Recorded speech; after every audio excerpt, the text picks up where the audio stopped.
sangat memaklumi gerakan itu atau kegiatan itu, karena mereka kan belum tahu siapa saya, kemudian saya juga belum tahu siapa mereka. Tetapi dari pertemuan pertama kami dengan mereka, rasanya sudah sangat baik.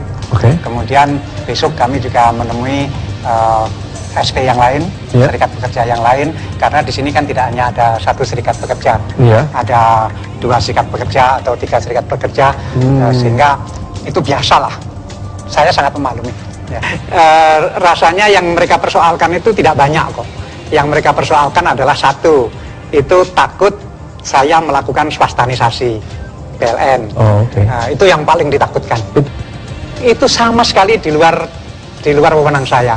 Saya itu tidak mungkin melakukan swastanisasi, karena swastanisasi itu harus melibatkan DPR, kementerian aja mungkin 5-6 kementerian, kemudian harus keputusan yang jauh lebih tinggi dari itu, sehingga tidak mungkin lah saya bukan wewenang saya untuk melakukan itu, sehingga itu salah anggapan saja. Kemudian juga karena saya orang luar, itu juga artinya orang luar PLN. Nah kemudian kalau itu sih ya memang saya orang luar, mau diapakan lagi. Karena itu kalau ada orang bilang bahwa saya ini tidak ngerti listrik sama sekali, saya juga bingung. Kan saya ini punya power plant, saya sudah mendalami listrik ini sudah 6 tahun. Kalau dibilang saya tidak tahu listrik sama sekali kan juga tidak. Nah tapi salah lagi, kenapa punya power plant begitu. Nah jadi nggak punya power plant salah karena dianggap tidak tahu listrik, punya power plant juga salah karena dianggap konflik interest.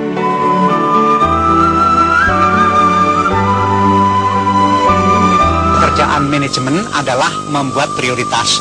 Sebenarnya untuk menyusun prioritas di PLN itu tidak sulit, karena demo begitu banyak, suara masyarakat begitu banyak, surat membaca begitu banyak. Dari situ aja sudah langsung tahu apa yang harus diperbuat. Nomor satu adalah mengatasi krisis yang disebut biarpet itu.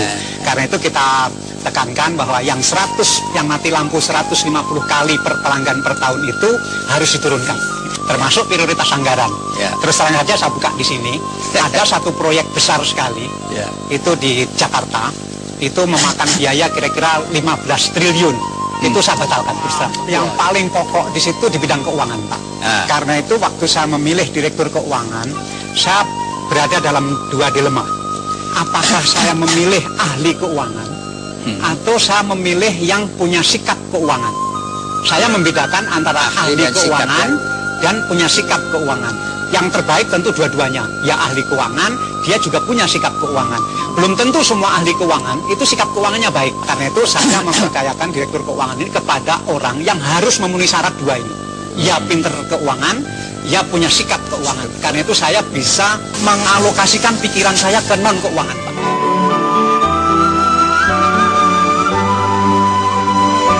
Untuk memilih pimpinan-pimpinan di PLN, kalau dulu saya memilih tim direksi, kemudian sekarang harus memilih jajaran di bawah direksi, kemudian sekarang ke tahap lebih bawah lagi, Pak, yang manajer menengah. Saya memutuskan sama teman-teman bahwa kita mengajukan 2 kriteria untuk bisa menjadi pimpinan PLN di semua level.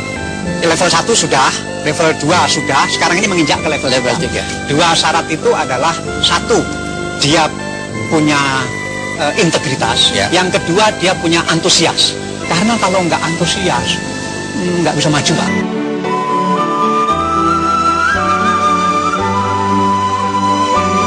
Mati lampu sekarang dengan mati lampu tahun lalu itu berbeda. Jadi kalau 2 tahun yang lalu mati lampunya itu kira-kira 1 tahun itu 150 kali. Tahun lalu itu jadi 50 kali. Tahun ini harus kita kurangi lagi, karena penyebab mati lampunya itu tidak lagi karena listrik tidak cukup. Tahun lalu itu kita bangun besar-besaran, pembangkitnya sekarang sudah cukup. Di seluruh Indonesia sudah, bahwa kalau 2 tahun yang lalu biarpetnya itu 150 kali per tahun per pelanggan, tahun lalu menjadi 50 kali, tahun ini harus menjadi 9 kali. Di Jawa ya, luar Jawa itu baru tahun depan. Nah kalau mati lampunya itu 9 kali per tahun per pelanggan, itu sudah mengalahkan Malaysia. Karena di Malaysia masih 10 kali. Musuh terbesar kedua daftar tunggu yang sampai 3 juta. Kemudian setelah ada gerakan 1 hari 1 juta sambungan tahun lalu, kita monitor di kantor karena sistem online-nya jalan, ternyata minat orang mendaftar listrik itu lebih banyak lagi. Akhirnya daftar tunggu yang 2,5 juta itu menjadi 3 juta. Nah karena itu yang 1,5 juta kita layani tahun lalu, yang 1,5 juta kita layani hari ini. Dengan demikian maka seluruh Indonesia daftar tunggu itu habis hari ini. Kemudian musuh ketiga, banyaknya trafo yang rusak. Itu tahun lalu kita belikan 10.000 trafo supaya sebelum rusak harus diganti begitu. Nah, karena itu musuh besar keempat sekarang gangguan penyulang. Nah, itu teman PLN saya optimis akan bisa menyelesaikan itu.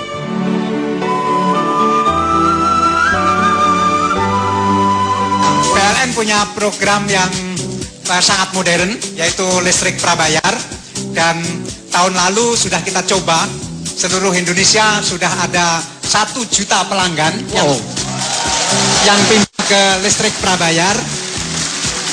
Dan tahun ini teman-teman PLN semua bertekad agar listrik prabayar ini mencapai 3 juta. Jadi tambah 2 juta lagi tahun ini. Karena seluruh pelanggan PLN di seluruh Indonesia itu 42 juta.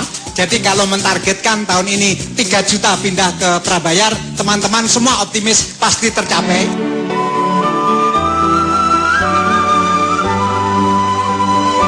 Kultur PLN itu kan asalnya dari pemerintah. Betul. Karena dulu namanya kan bukan PT PLN, dulu namanya Departemen PUTL, Pekerjaan Umum dan Tenaga Listrik. Sehingga memang budaya pejabat itu luar biasa kental sekali. Ketika ada yang mempersoalkan bahwa oh ini ada yang ambil komisi karena baju seragam, ini pasti ada yang main komisi. Saya bilang hapus saja baju seragam. Jadi sekarang nggak ada baju seragam. Gitu. Kemudian peringatan hari-hari besar. Dulu itu selalu dilakukan pada hari kerja. Nah, saya bilang nggak boleh lagi. Termasuk saya pernah dilawan dengan cukup keras bahwa karena saya melarang memberi peringatan hari besar keagamaan di kantor. Saya bilang saya bukan melarang hari besar keagamaan, tapi upacara peringatan pada jam kerja menurut saya itu tidak boleh.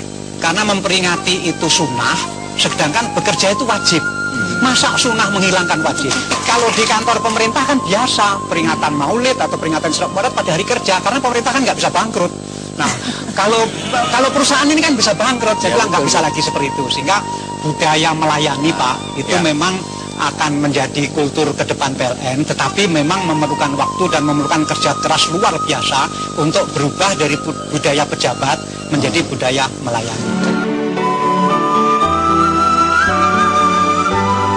Gebrakan yang secara internal luar biasa mengejutkan, yaitu bulan puasa perjalanan dinas, Pak. Tidak boleh ada orang PLN yang melakukan perjalanan dinas, karena kalau perjalanan dinas itu buang waktu kerja, buang biaya tiket, biaya hotel, uang saku.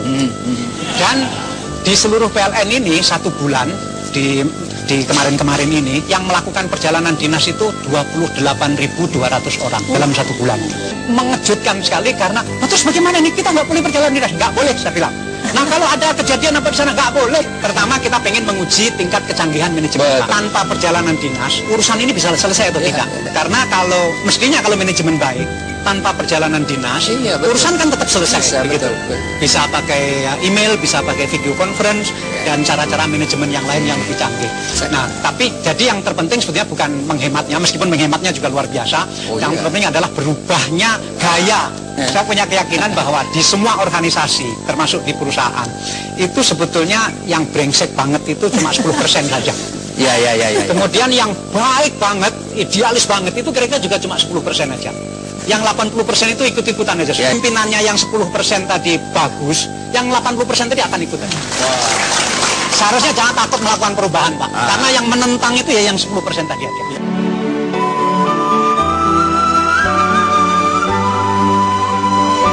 Level tahun lalu kita sudah selesai membangun level pertama. Nah, tahun ini level kedua itu jumlahnya lebih besar lagi dan itu juga sudah selesai. Level kedua ini adalah orang-orang yang setipe dengan direksi yang sekarang, yang setipe dengan level 1 dan sekarang setipe lagi dengan level ketiga. Nah, ini kita bangun sampai 2 tahun lagi. Kalau itu sudah terbangun, level 1, 2, 3 itu sudah tidak akan bisa dikalahkan oleh pendatang baru siapapun. Karena kebetulan di PLN ini 1 tahun yang pensiun itu 3.000 orang. Nah, sehingga pendatang baru juga sekitar 3.000 orang.